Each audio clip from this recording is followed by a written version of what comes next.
이름명, 물건품, 명품. 세계적으로 유명하고 품질이 뛰어난 제품들을 명품이라고 합니다. 이런 명품 브랜드는 컬러 아이덴티티를 중요시 여기며 제품이 아니라 자신들의 가치를 판매하는 브랜드입니다. 자동차, 의류, 전자제품 등 모든 제품들에는 명품 브랜드가 존재합니다. 그중 게이밍 기어의 명품이자 자신들이 만족할 수 있는 제품을 만드는 브랜드가 바로 레이저입니다. 그런 레이저에서 제일 최신에 출시한 명품 프리미엄급 랩탑 레이저 블레이드 15 베이스 G1660 Ti 모델입니다.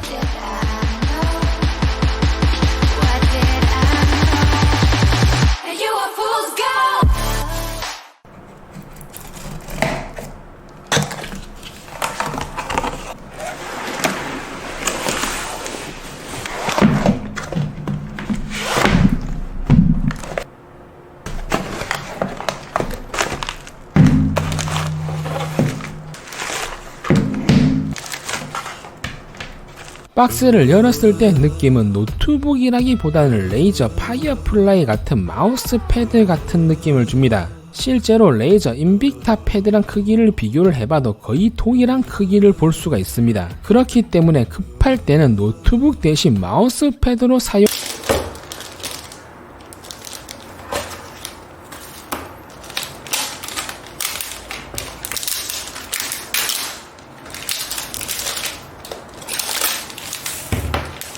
구성품은 노트북, 그리고 설명서, 품질 보증서, 레이저 크로마 스티커와 충전 케이블, 충전 어댑터가 들어가 있습니다. 충전 어댑터의 파워는 180W이며 중앙에는 레이저 로고가 각인이 되어 있고 마감은 강화 플라스틱으로 되어 있는데 정말 고급집니다. 케이블을 정리할 수 있는 고무밴드가 달려 있으며 충전 포트가 USB-C 타입처럼 생겼기 때문에 노트북 충전 시 아무 방향으로 연결하셔도 전혀 상관이 없습니다. 그렇기 때문에 그만큼 내구성이 좋다는 겁니다. 선의 마감은 패브릭 선으로 되어 있는데 퀄리티가 정말 좋습니다. 좀 뻑뻑한 감이 있으나 패브릭으로 되어 있기 때문에 꼬임 현상은 없습니다. 솔직히 어댑터의 마감과 케이블의 마감을 이렇게까지 고급스럽게 해야 하나? 조금 저렴한 마감으로 해서 가격을 내렸으면 더 좋지 않았을까 이런 생각이 들긴 하지만 명품은 괜히 명품이 아닙니다. 아주 사소한 차이 1%가 명품을 만듭니다. 그렇기 때문에 역시 명품 브랜드인 레이저답습니다.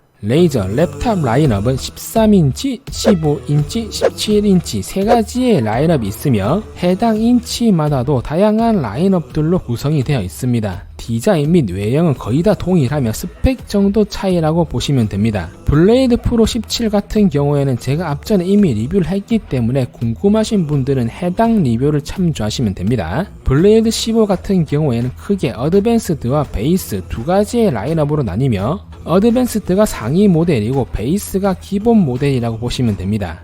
차이점은 크게 없으며 그래픽카드 사양 정도만 다르다고 보시면 되겠네요. 베이스 모델은 R 모델, G 모델 두 가지가 있으며 R 모델은 RTX 그래픽카드가, G 모델은 GTX 그래픽카드가 탑재된 제품입니다. 오늘 제가 리뷰할 제품은 GTX 1660 Ti Max Q를 탑재한 블레이드 15 베이스 제품입니다. 노트북의 스펙은 CPU는 인텔 9세대 i7-9750H, 그래픽카드는 지포스 GTX 1660 Ti Max Q, 디스플레이는 15.6인치에 1920-1080 Full HD 해상도에 144Hz의 주사율과 100% sRGB를 지원합니다. 저장 장치는 156GB의 NVMe M.2 SSD와 1TB의 하드가 추가로 구성이 되어 있습니다. 메모리는 DDR4 206,660MHz에 16GB 램이 듀얼 채널로 구성이 되어 있습니다. 배터리는 65W의 리튬 이온 플리머 배터리가 탑재되어 실사용 시 4시간에서 5시간 정도 사용을 할 수가 있습니다. 사용시간은 노트북의 화면 밝기와 사용 용도에 따라서 조금 차이가 날 수가 있습니다. 제품의 크기는 가로 355mm, 세로는 235mm, 두께는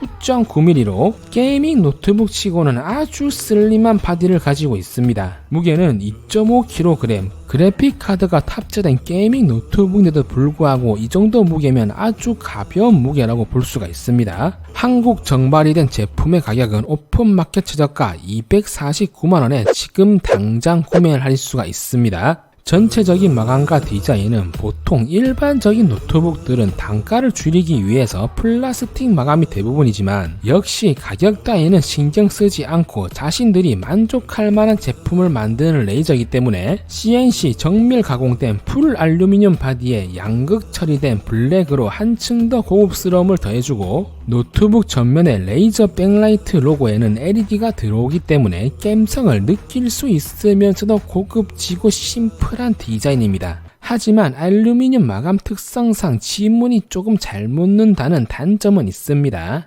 노트북 우측에는 썬더볼트 3와 USB 3.1 포트, HDMI 2.0 포트, 미니 DP 포트와 캔싱턴 락이 있습니다. 노트북 좌측에는 3.5 콤보 오디오 포트, USB 3.1 포트 2개, 램 포트와 전원 포트가 있습니다. 포트의 구성은 정말 좋으며 USB 3.1 포트를 3개나 지원해 주기 때문에 다양한 주변 기기를 연결할 수 있으며 HDMI 및 DP 포트 외에도 썬더볼트 3 포트, 즉 USB-C 타입으로도 연결이 되기 때문에 최대 3개의 모니터를 이 노트북에 연결할 수가 있습니다. 좀 아쉬운 점은 베이스 모델에서 그런지 몰라도 SD카드 리더기 포트가 없다는 게 좀 아쉬운 것 같습니다. 블루투스 5.0 무선 기술을 지원하며 인텔 무선 AC9260 랜 카드를 탑재해 안정적인 무선 랜 속도를 보여줍니다. 하체 마감도 풀 알루미늄 바디로 되어 있기 때문에 강력한 내구성과 고급짐을 보여주고 있습니다. 양쪽으로 쿨링팬이 있는 흡기 쪽 부분과 배기 쪽인 위쪽 상단은 메쉬 타공망 처리가 되어 있습니다. 아래쪽으로 공기를 흡입하여 뒤쪽으로 공기를 배출하면서 열을 식혀주는 구조라 보시면 되는데요. 쿨링 시스템은 맞춤형 증기 챔퍼 방식이 적용되었고 원활한 공기 흐름을 고려하여 제품 바닥면에 밀착되지 않게끔 2개의 길다란 두꺼운 미끌림 방지 고무 패드가 부착이 되어 있습니다. 펜의 속도 조절 같은 경우에는 시냅스 3에서 설정이 가능하며 성능 모드에서 CPU 및 GPU 원하는 것에 좀 더 쿨링 효과를 집중시킬 수가 있습니다. 아무래도 게임을 할 시에는 그래픽 카드를 많이 사용하기 때문에 GPU에 좀 더 쿨링 효과를 집중하고 렌더링 및 다중 작업 시에는 CPU 사용량이 많으니 CPU에 쿨링 효과를 집중하는 것이 좋습니다. 쿨링팬의 소음 같은 경우는 게임을 할 시에는 쿨링팬이 빠르게 돌아가기 때문에 어느 정도 소음은 있지만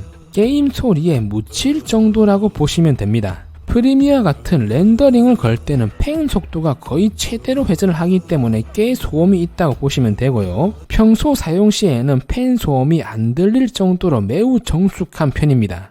제가 노트북 리뷰를 할 시 중요시 여기는 게 있는데요. 바로 무게 중심입니다. 레이저 블레이드 같은 경우에는 바디 자체가 풀 알루미늄 바디라서 노트북을 열 때 전혀 흔들리지 않고 무게 중심이 아주 잘 잡혀 있습니다. 일반적인 플라스틱 마감으로 된 노트북을 열 때 느낌이랑은 완전히 달라요. 뭔가 좀 가볍지 않고 묵직하면서 고급스럽다고 해야 되나? 노트북을 열 때부터 이 제품은 명품이구나 알 수가 있습니다. 상판의 레이저 324 마크는 일반 상태일 때는 LED가 안 들어오고 노트북을 열 때 녹색 LED가 들어오면서 점등이 됩니다. 레이저 블레이드는 굉장히 얇고 슬림한 녀석인데 노트북을 열었을 때는 키보드 자판이 정돈되어 있고 남는 공간이 많아서 절대로 작게 느껴지진 않습니다. 다른 노트북 같은 경우는 노트북을 열었을 때 스티커가 덕지덕지 붙어 있고 정신이 사나운 반면 레이저 블레이드 같은 경우는 깔끔하면서도 고급짐이 느껴집니다. 심지어 인텔 인사이드 마크조차 하단 아래쪽에 작게 부착이 되어 있으며 상단 좌측에는 이 노트북의 CPU와 그래픽 카드의 사양이 표시된 스티커가 부착이 되어 있습니다. 디스플레이 상단에는 이 디스플레이어가 144Hz의 주사율을 가진 디스플레이란 걸 확인할 수 있도록 스티커가 부착이 되어 있습니다. 왼쪽 스피커 위쪽에 전원 버튼이 있으며 전원 버튼을 누르면 노트북 디스플레이에서 레이저 324 마크가 나오면서 부팅이 됩니다. 전원을 킬 때부터 이 노트북이 레이저 노트북이란 걸 알 수 있습니다. 키보드의 사이즈는 풀 사이즈가 아니라 80키 10키리스 배열을 채택했습니다. 15인치 노트북도 키보드 키를 조금 작게 만들어 키패드가 들어간 풀사이즈 키보드가 들어간 제품들도 있습니다. 레이저 블레이드 같은 경우는 억지로 키 사이즈를 작게 해서 풀 배열로 만들기보단 과감하게 10키리스 배열을 채택하여 키 사이즈를 일반적인 키보드의 사이즈와 비슷하게 만들었습니다. 게임을 하시는 분들은 확실히 10키리스 배열이 편하긴 하지만 사무용으로 사용하실 분들은 조금 불편할 수도 있습니다. 키보드에는 RGB LED가 들어오며 1680만 가지의 색상을 지원합니다. 노트북에 시냅스 3 유틸리티가 자체적으로 설치가 되어 있으며 유틸리티에서 프로파일, 매크로, 다양한 기능들을 모든 키에 설정할 수가 있습니다. 저도 레이저 제품군을 사용하고 있지만 레이저 시냅스 3의 매크로 설정은 전세계 게이밍 기어 통틀어 제일 쉽고 디테일하게 설정할 수가 있습니다. RGB 설정 또한 레이저에서 지원하는 모든 RGB 효과를 사용할 수가 있으며 기본값으로 설정된 RGB 효과 말고도 레이저 크로마 스튜디오에서 커스텀으로 RGB 효과를 세팅할 수가 있습니다. 하지만 좀 아쉬운 점은 제가 리뷰했던 블레이드 프로 17이나 상위 모델인 어드밴스드 모델은 키 하나하나마다 RGB를 따로 설정할 수가 있으며 RGB가 다 따로 나오지만 베이스는 기본 모델이기 때문에 전체 키 단일 영역 RGB 조명입니다. 쉽게 말해서 키보드의 색상은 RGB로 들어오기는 하나 한 번에 모든 키에 같은 색상만 나온다고 보시면 됩니다. 레이저 제품은 RGB 감성으로 사용을 하는데 아무리 베이스 모델이라도 이 점은 제가 보기엔 아쉬운 것 같습니다. 레이저 시냅스 3는 통합 유틸리티입니다. 다양한 레이저 게이밍 기어들을 노트북에 연결하시면 모든 제품들이 RGB 연동이 가능하기 때문에 레이저 게이밍 기어를 사용하시는 분들은 레이저 랩탑 제품을 구매하시면 진정한 풀세트의 레이저 감성을 느끼실 수 있을 겁니다. 레이저 시냅스 3는 게이밍 기어 유틸리티 중에 유일하게 필립스 휴를 지원합니다. 다양한 필립스 휴 제품들을 시냅스 3에 연결하시면 레이저 모든 게이밍 기어들과 연동이 되고 노트북에서 직접 필립스 휴 제품들을 제어하실 수가 있습니다. 제 작업실에 있는 모든 조명이 필립스 휴 제품들이고 제가 현재 레이저 시냅스 3를 통해서 사용을 하고 있습니다. 키보드의 다운감은 아무래도 노트북이기 때문에 깊이감은 떨어지나 노트북의 키보드만으로 게임을 즐기기에는 별 문제가 없습니다. 좀 더 게임을 쾌적한 환경에서 즐기고 싶으신 분들은 별도의 기계식 키보드를 추천드립니다. 그리고 게임용 기계식 키보드는 요즘 광축이 대세라고 합니다. 근데 때마침 헌츠맨 10키리스 버전이 이번에 출시되었다고 합니다. 구매를 하란 말은 아니고 혹시 모르는 분들이 계실까봐 게임이나 작업을 할 시 노트북의 손 면적이 닿는 곳에는 발열이 좀 있는 편입니다. 아주 뜨거운 편은 아니지만 장시간 사용하면 발열이 조금 올라오기 때문에 겨울에야 손난로 필요 없고 뭐 좋긴 하겠지만 여름에는 손바닥이 좀 뜨뜻할 수도 있습니다. 터치패드는 마이크로소프트의 프리시즌 터치패드를 채택했습니다. 글라스 패드, 즉 유리 재질의 터치패드입니다. 사용감이나 터치감은 상당히 매끄러우면서도 좋은 편이며 패드의 크기가 아주 큰 편이기 때문에 사용하면서도 아주 만족스러웠습니다. 스피커 같은 경우는 노트북 키보드 양쪽에 탑재가 되어 있습니다. 보통 일반적인 노트북은 스피커가 상단이나 하단에 위치해 있지만 레이저 블레이드는 노트북 중앙 키보드 양쪽에 있기 때문에 소리가 아주 선명하게 들립니다. 소리가 바로 귀에 팍팍 이렇게 꼽힌다고 보시면 돼요. 특히 게임을 할 시 좌우 구분이 명확하게 들리기 때문에 아주 만족스러웠습니다. 그렇다고 일반적인 음질 좋은 블루투스 스피커 정도는 아니기 때문에 좀 더 좋은 음질의 음악 감상이나 영화 감상용으로는 별도의 스피커 구매를 추천드립니다. 소리를 최대로 했을 시에는 소리가 깨어지는 그런 현상은 전혀 없었습니다. 음질은 구독자분들이 직접 한번 들어보시고 평가해 보시길 바랍니다.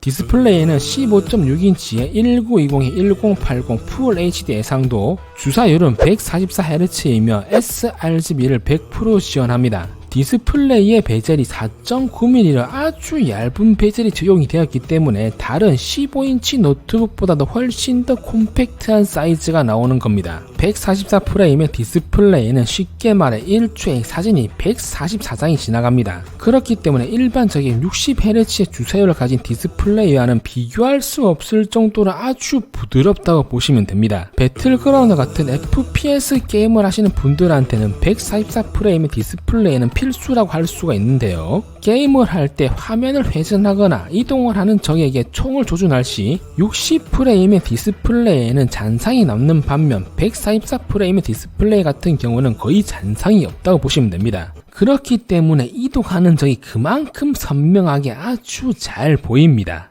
패널은 IPS 패널을 채택했습니다. 그렇기 때문에 광시야각 또한 노트북 화면을 좌우 아래 위에서 봐도 아주 선명하게 잘 보입니다. 광시야각이 안 좋은 패널 같은 경우는 다른 방향에서 보면 화면이 뿌옇게 잘 안 보여서 눈에 피로감을 준다고 보시면 됩니다. CPU는 인텔 코어 9세대 i7 9750H가 탑재가 되어 있습니다. 6코어 12스레드, 기본 클럭은 2.6, 터보 부스터치 최대 클럭이 4.6Hz까지 올라갑니다. 8세대인 8750H와 코어, 스레드 수는 동일하지만 성능 면에서는 9세대인 9750H가 28% 정도 성능이 향상이 되었습니다. 코어 수와 스레드 수가 많으면 그만큼 일을 할 수 있는 일꾼이 많기 때문에 다중작업 및 렌더링 시 월등한 성능을 보여줍니다. 직접 제가 사용하는 어도비 프로그램인 포토샵, 일러스트, 프리미어 등으로 실사용을 해봤는데요. 포토샵과 일러스트 같은 경우는 원활하게 작업이 가능했으며 2GB가 넘어가는 고용량 일러스트 작업 같은 경우도 로딩 및 작업을 하는데 전혀 무리가 없었습니다. CPU와 그래픽카드 성능을 좀 많이 요구하는 프리미어 같은 경우도 4K 영상 편집 시에도 원활한 작업이 가능했으며 20분짜리 영상을 렌더링 하는데 시간은 17분 정도가 소요가 되었습니다. 앞전에 리뷰했던 블레이드 프로 17이랑 가격 차이가 150만원 정도 나는데 작업 시 성능 면에서는 차이가 별로 안 나는 이유는 CPU는 동일하기 때문입니다. 프리미어 같은 경우는 렌더링 시 GPU도 사용을 하긴 하지만 보통 오토데스크나 어도비 프로그램들은 CPU를 많이 사용하기 때문에 그렇습니다. 그렇기 때문에 블레이드 15에 탑재된 인텔 i7 9750H의 성능은 고사양 게임 및 업무용, 작업용, 영상 편집용으로 사용하기에도 전혀 손색이 없는 훌륭한 성능의 CPU입니다. 그래픽카드는 GTX 1660ti 맥스Q를 탑재하였습니다. 맥스Q 모델은 노트북용으로 기존 모델에서 성능을 조금 낮게 한 대신에 작고 가벼우며 적은 발열과 전력 소모를 가진 그래픽카드입니다. RTX가 나온 마당에 GTX 그래픽카드가 뭐냐 이렇게 생각하시는 분들이 있을 겁니다. 하지만 GTX 1660ti는 RTX 제품들이 출시한 다음에 이번에 제일 최신에 출시된 그래픽카드입니다. 1660ti를 출시한 이유는 제가 생각하기에는 가격 때문인데요. 일반적으로 GTX 1060의 가격은 20만원 중반대, RTX 2060은 40만원 중반대입니다. 1060과 2060의 성능은 60% 정도 차이가 나며 게임에 따라 무려 70에서 80%까지 어마무시하게 차이가 납니다. 중간 라인업인 GTX 1070이 있지만 현재는 단종이 되어서 실질적으로는 없다고 보시면 됩니다. 그래서 이번에 출시한 GTX 1660ti는 1060과 2060 사이의 라인업을 채우기 위해 출시하였다고 봐도 무방합니다. 성능만 놓고 따지면 GTX 1070ti랑 비슷한 성능을 가지고 있으며 GTX이기 때문에 RT코어, 텐서코어가 빠져 레이트레이싱, DLSS 기능은 사용 불가능합니다. 현재는 레이트레이싱 기술을 지원하는 게임이 많지 않기 때문에 게임을 즐기시는 데는 전혀 무리가 없다고 보시면 됩니다. RTX 그래픽카드를 원하시는 분들은 좀 더 비싼 블레이드 R 모델을 구매하시면 됩니다. 고사양 그래픽카드 성능을 원하는 배틀그라운드를 제가 직접 한번 플레이를 해봤습니다. 평균 프레임은 90프레임 정도였으며 옵션 타입을 하시면 평균 프레임 110프레임 정도는 확보할 수가 있을 것 같습니다. 디스플레이어가 144프레임을 지원하기 때문에 배틀그라운드를 하는 동안 쾌적한 환경에서 게임 플레이가 가능했습니다. 그 증거는 제가 2킬이나 했습니다. 무려 2킬이나 말이죠. 몇백 개의 수많은 게이밍 기어 리뷰를 찍으면서 배틀그라운드를 한 번씩 했지만 2킬한 적은 이번이 처음이네요. 그렇기 때문에 확실히 성능은 좋습니다. 역시 게임은 장비빨이지. 오늘은 이렇게 해서 레이저 블레이드 15를 리뷰를 해봤습니다. 레이저 블레이드 랩탑 라인업들은 어디 하나 흠잡을 곳 없이 세세한 부분 하나하나 전부 다 소비자를 만족시켜주는 제품입니다. 단점이라고 한다면 다들 아시겠지만 가격이죠. 명품이기 때문에 당연히 가격은 비쌀 수뿐이 없습니다. 플라스틱 마감으로 된 제품이랑 풀 알루미늄 바디로 된 제품이랑 비교를 할 수가 없겠죠. 세세한 부분까지 최고의 마감을 사용했기 때문에 비쌀 수뿐이 없지만 이 베이스 라인업 같은 경우는 레이저 치고는 꽤 혜자스러운 가격을 가지고 있습니다. 상위 라인업들과 비교했을 시 마감 및 성능은 거의 동일하고 그래픽카드 성능 정도만 차이가 나기 때문에 아주 고사양의 그래픽카드가 필요하지 않으신 분들은 이 블레이드 15 랩탑 제품은 아주 좋은 선택이 될 겁니다. 아무리 자신들이 만족할 만한 제품을 만드는 레이저이지만 조금은 소비자의 지갑 사정도 만족을 시켜줬으면 합니다. 제가 레이저 극성빠인 건 구독자분들이 다들 아실 겁니다. 제가 사용하는 모든 게이밍 기어 제품들이 레이저 제품들이고 이번에 레이저 티셔츠까지 해외 직구로 구매를 했을 정도니 이 정도면 뭐 거의 대한민국의 레이저의 아들이라 불려도 손색이 없을 정도죠. 레이저 뭐 없나? 다른 유명 게이밍 기어들 제품들을 사용을 해봐도 레이저 제품을 사용할 수뿐이 없는 이유는 레이저만의 고급진 감성과 갬성이 있습니다. 거기다 최고의 퍼포먼스를 보여주는 RGB 감성까지. 이런 이유 때문에 레이저 제품을 사용할 수밖에 없는 것 같습니다. 여러분들도 레이저 제품들 한번 사용해보시면 저처럼 레이저에 충신이 될 수밖에 없으실 겁니다. 요즘 말투라면 충신각이라고도 하죠. 충신각이죠, 충신각. 이번 레이저 블레이드 15 노트북 출시 기념 이벤트는 레이저 블랙위도우 X 기계식 키보드를 제가 경품으로 드리도록 하겠습니다. 이벤트 참여 방법은 해당 영상 밑에 댓글과 설문조사를 참여해주면 한 번을 추첨하여 당첨자 발표일날 경품을 보내드리도록 하겠습니다. 당첨자 확인은 해당 영상 밑 댓글 공지 및 유튜브 커뮤니티를 통해서 확인할 수가 있습니다. 제가 준비한 영상은 여기까지입니다. 저는 다음 레이저 신제품 리뷰 때 뵙도록 하겠습니다.